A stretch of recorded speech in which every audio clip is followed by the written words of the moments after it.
Bonjour à tous, dans cette vidéo je vais vous présenter une réplique distribuée par ASG, c'est le MP9A3 fabriqué par KWA. Cette réplique je me la suis procurée chez Crapahut. Sur le site et en magasin vous pourrez trouver uniquement la version A1 en couleur tan, c'est celle avec la poignée fixe à l'avant, elle vous coûtera 280 €, ça c'est le tarif au moment du tournage. Alors privilège d'être leur partenaire, c'est que j'ai pu leur demander de commander auprès de leur distributeur la version A3 en couleur noire, puisque c'est celle qui m'intéressait. Pour le packaging, on a quelque chose qui est très bien fait. C'est une boîte en carton qui semble assez robuste, qui est bien décorée, avec énormément d'informations. Donc ça déjà c'est un premier point qui est très positif. Sur le dessus, vous allez avoir la photo des 6 modèles de la réplique, donc les deux versions différentes, A1 et A3, déclinées en 3 couleurs. Vous avez pour les informations Airsoft Gun, le hop-up qui est ajustable, le calibre 6 mm, on est en Airsoft, et puis la réplique qui utilise du gaz. Pour les fonctions, la possibilité de tirer en full auto ou en semi, vous avez un rail supérieur et un rail latéral. Vous avez également un levier d'armement qui fonctionne comme sur l'arme réelle, donc quelque chose qui est vraiment très réaliste. Sur les côtés, vous allez retrouver une petite fenêtre avec les informations techniques concernant la réplique, on y reviendra par la suite. Encore des photos, et puis au dos, vous avez, là c'est plus pour référencer d'un point de vue commercial, vous avez les deux versions, donc A1 et A3, avec à chaque fois les codes barres, et puis la couleur, et puis pour le modèle qui se trouve dans le carton, vous avez tout simplement une pastille qui est collée, donc ça vous indique que là c'est un MP9A3 de couleur noire. À l'intérieur de la boîte, vous avez un bloc de polystyrène blanc préformé. C'est pas vraiment joli, mais ça a déjà bien fait ses preuves en matière de sécurisation. Donc ça, c'est vraiment déjà très acceptable. Vous avez plusieurs compartiments, y compris des compartiments qui sont vides au moment où vous ouvrez la boîte. Ça va vous permettre de placer notamment dans celui-ci le silencieux, puisque la taille est parfaitement adaptée. Donc une fois que vous serez procuré cet accessoire supplémentaire, vous pourrez le ranger dans la boîte. Donc ça, c'est quand même bien pensé. Dans ce pack, vous allez trouver le MP9 accompagné d'un chargeur métal. Vous aurez aussi un petit échantillon de billes, le grammage n'est pas indiqué, une petite clé pour le réglage du hop-up, et puis enfin la notice. On va voir maintenant chaque élément en détail. La notice d'utilisation est un livret qui est vraiment très bien fait. Sur la page de garde, vous allez retrouver les deux versions de la réplique avec les 3 couleurs différentes. Vous avez également les noms et puis les références commerciales des différents modèles. Vous allez retrouver également le logo de ASG, celui de l'armurier, BET. Et puis à l'intérieur, vous avez des photos, des schémas, tout est écrit en anglais et en français. C'est vraiment bien expliqué. Donc là, pour comprendre les manipulations, le fonctionnement, l'entretien de la réplique, c'est vraiment parfait. Vous avez en plus quelques conseils techniques en cas de petites pannes ou de petits incidents. Donc là, on a vraiment quelque chose qui est vraiment très très bien fait. Vous avez également les accessoires qui vous sont proposés pour l'utilisation avec cette réplique. Donc là, ça fait référence bien sûr à du matériel vendu par ASG. Mais bon, déjà, on peut voir qu'on peut utiliser de l'ultraire. Vous avez également leur spray pour dégraisser.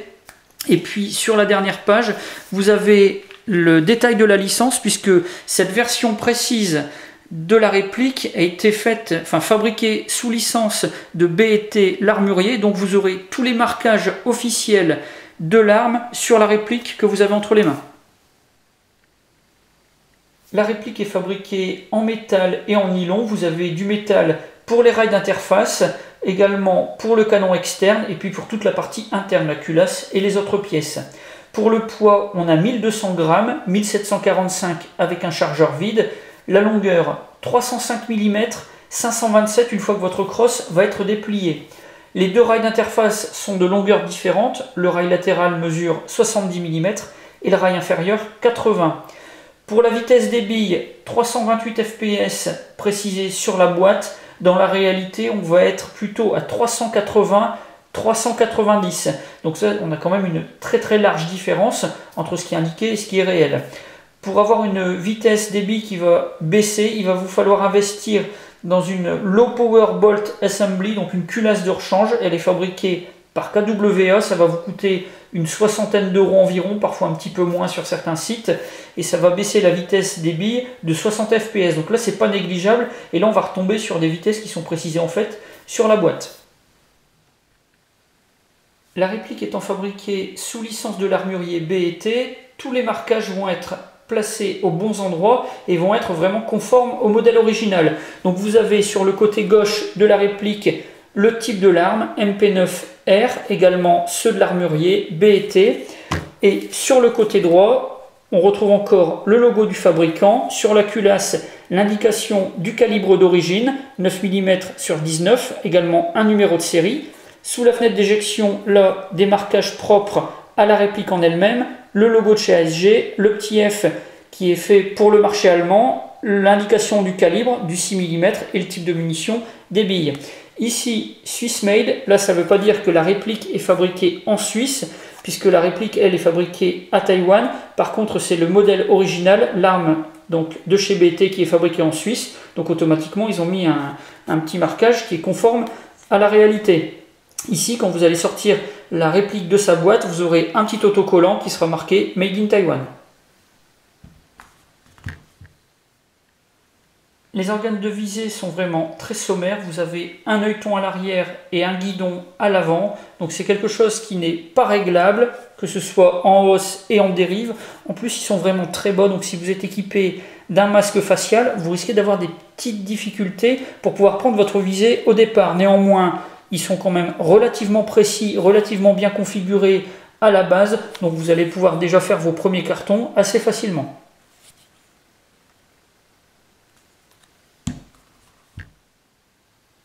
Sur cette réplique, vous avez un seul attache-sangle qui se trouve à l'arrière et qui fait partie intégrante du corps en polymère. Vous allez pouvoir attacher dessus n'importe quel type de sangle, quelles que soient les fixations, y compris celles-ci qui sont un peu épaisses.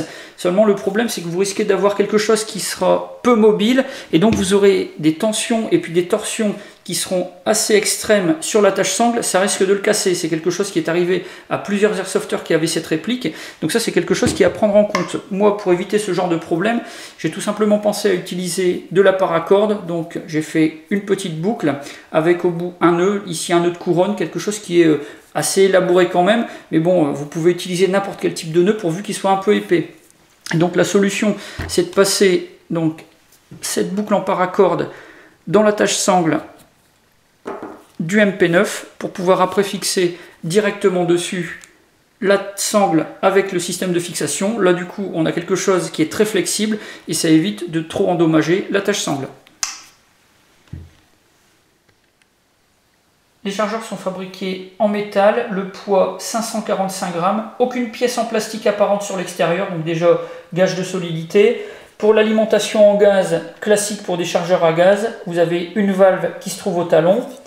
Sur le haut, à l'arrière, vous avez la valve, donc le bouton poussoir de la valve plutôt, donc c'est là que vient frapper le percuteur à chaque fois que vous pressez la détente. Une partie du gaz est libérée, sort par ici et propulse les billes. Pour remplir en billes, ça se passe par le dessus. Vous avez une planchette élévatrice qui descend, vous allez pouvoir la bloquer en position basse et là vous allez pouvoir introduire vos billes par le dessus. Alors le calibrage des billes est vraiment très important. Si vous avez des billes qui ne passent pas facilement, ne les mettez pas dans le chargeur puisque vous aurez certainement des problèmes au moment d'alimenter la chambre. Donc là, vous aurez pareil un petit contrôle à ce moment-là. Quand vous allez faire le garnissage en billes, les billes vont se placer en quinconce. Veillez à ce qu'il n'y ait aucun trou puisque si vous avez un manque, vous aurez des problèmes d'alimentation et donc des problèmes sur le pas de tir. Si vous cherchez un second chargeur pour votre réplique, quand vous en trouverez un, ça sera avec ce genre de packaging. Donc quelque chose qui est tout basique, qui est fabriqué également sous licence ASG et B&T. Alors, concernant la capacité en tir de ces chargeurs, avec une charge de gaz, vous allez pouvoir faire 2 charges de billes, donc 2 fois 48 billes. Suivant les conditions, vous pourrez même aller un petit peu au-delà. Donc c'est quelque chose d'assez confortable. Avec 2 chargeurs, vous allez déjà pouvoir faire de beaux échanges avec vos adversaires, ou alors de beaux parcours de tir si vous faites du tir sportif. Pour les manipulations, on a quelque chose de vraiment très simple pour une réplique de pistolet mitrailleur. Donc vous avez sur le côté le bouton d'éjection de chargeur, ici à gauche. Vous avez également ici l'arrêtoir de culasse. Quand vous aurez fini votre dernière bille, quand votre chargeur sera vide, votre culasse sera bloquée à l'arrière. Pour la ramener à l'avant, il faudra simplement baisser l'arrêtoir de culasse. Avant votre premier tir, vous allez devoir armer. Donc là, vous avez le levier d'armement qui est juste ici à l'arrière. Donc vous tirez. Vous ouvrez la fenêtre d'éjection et ensuite vous relâchez. Votre première bille va être introduite dans la chambre et là vous allez pouvoir tirer.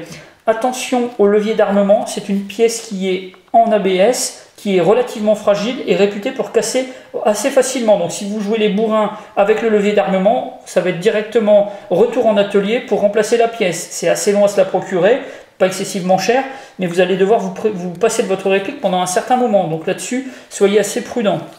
Pour le sélecteur de tir, vous avez un petit levier qui se manipule des deux côtés. Donc côté gauche de la réplique, vous aurez un point rouge. Donc là, ça veut dire qu'on est en coup par coup. Et si vous l'enfoncez pour le faire ressortir du côté droit, ici vous avez 3 points rouges visibles, ce qui veut dire que vous êtes en mode rafale. Vous n'avez pas de sécurité ou de sûreté apparente sur la réplique. La seule chose, c'est une sûreté de détente. Donc comme sur les Glock, en gros, vous avez une petite pièce qui est au centre de la détente.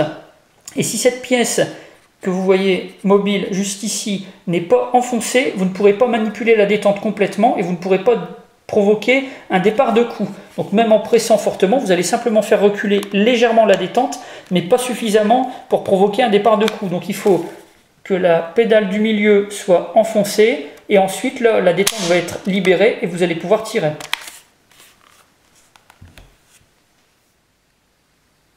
Pour régler le hop-up, pas besoin de démonter la réplique.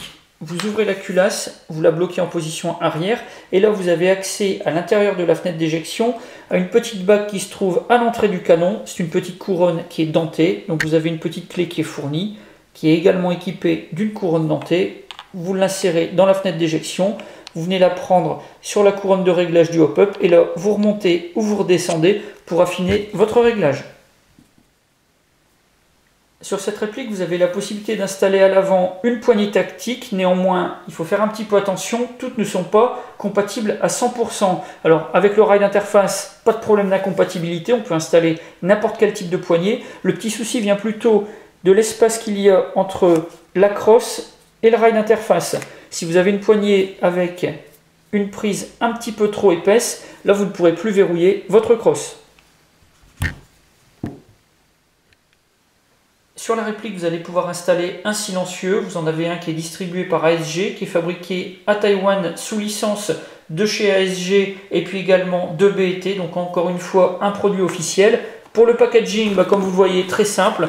On a un blister avec une plaquette cartonnée qui reprend donc les logos et puis les licences de BET et de chez ASG.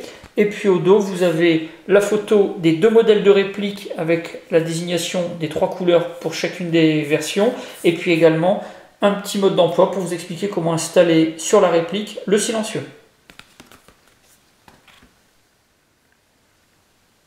Le silencieux est fabriqué en métal avec une couleur anodisée noire mat. Son poids 336 grammes, le diamètre 50 mm et la longueur 205 mm.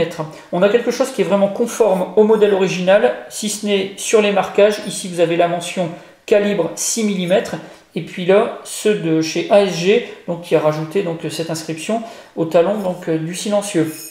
On a également la présence d'un rail d'interface. Donc là, ça va être bien pratique. On va pouvoir rajouter une lampe tactique ou un laser.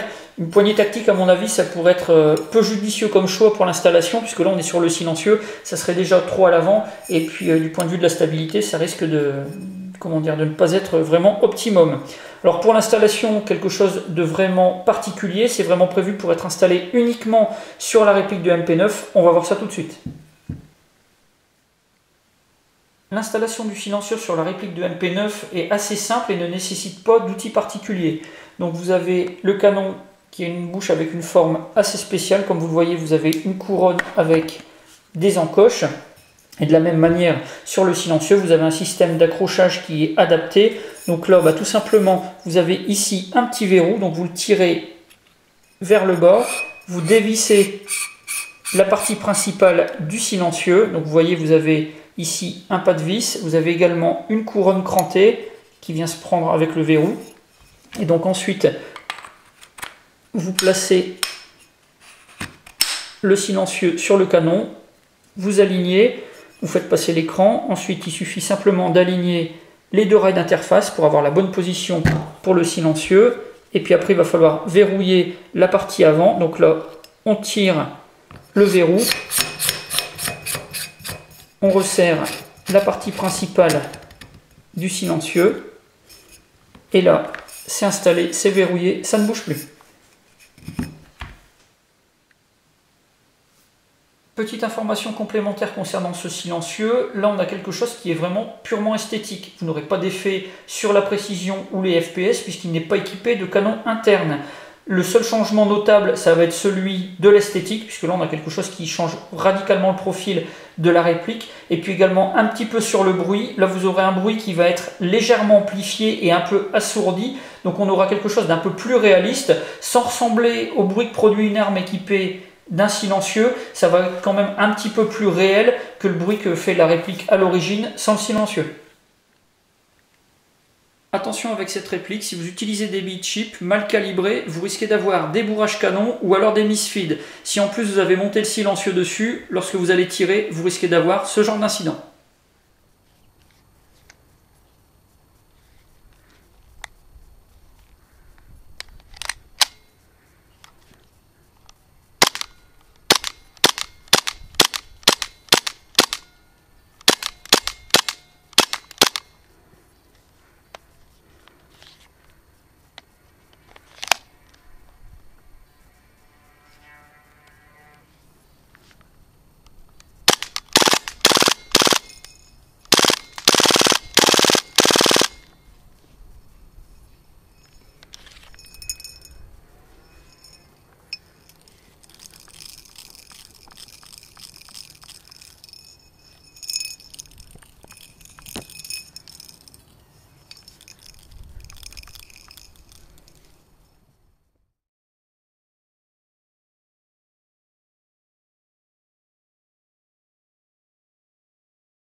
Voilà comment j'ai personnalisé cette réplique. Donc j'y ai rajouté le silencieux avec également une petite red dot, quelque chose de vraiment très léger, très compact, d'assez efficace.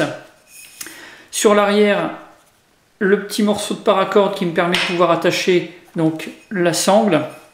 Sur le grip, j'ai rajouté un grip en caoutchouc, donc quelque chose qui change un petit peu le look, qui me permet d'avoir une très très bonne prise en main. La prise en main était déjà très bonne, mais je voulais encore l'améliorer, surtout avec des gants. Donc là, avec un grip caoutchouc, c'est vraiment parfait. Ça me permet également de pouvoir bloquer donc le quick disconnect, enfin plutôt le switch du laser que j'ai installé en dessous du silencieux. Donc là, c'est vraiment parfait. J'ai toutes les commandes qui sont vraiment utilisables très facilement. Donc ça, c'est vraiment parfait. Manque simplement une petite poignée tactique sur l'avant, ça c'est quelque chose que je suis encore en train de chercher, mais bon, pour l'instant c'est déjà très maniable, très utilisable comme ça, donc c'est vraiment parfait. Pour cette réplique, j'ai un avis qui est vraiment très positif, même si je lui trouve quand même quelques petits inconvénients. Alors, pour les avantages déjà, des finitions qui sont superbes, elle est vraiment très très réaliste, elle est légère, compacte, ergonomique. Vous avez une très bonne autonomie, une cadence de tir qui est vraiment extrêmement élevée en full auto, et puis vous avez un kick et un bruit qui est vraiment parfait. Pour les inconvénients, fragilité du levier d'armement, et puis de l'attache sangle, deux pièces auxquelles il faut faire un petit peu attention. Ça, c'est l'avis général des utilisateurs de cette réplique. Les organes de visée que personnellement je trouve un tout petit peu bas, mais bon, principalement il faut les remplacer par une red dot, c'est quand même beaucoup plus efficace.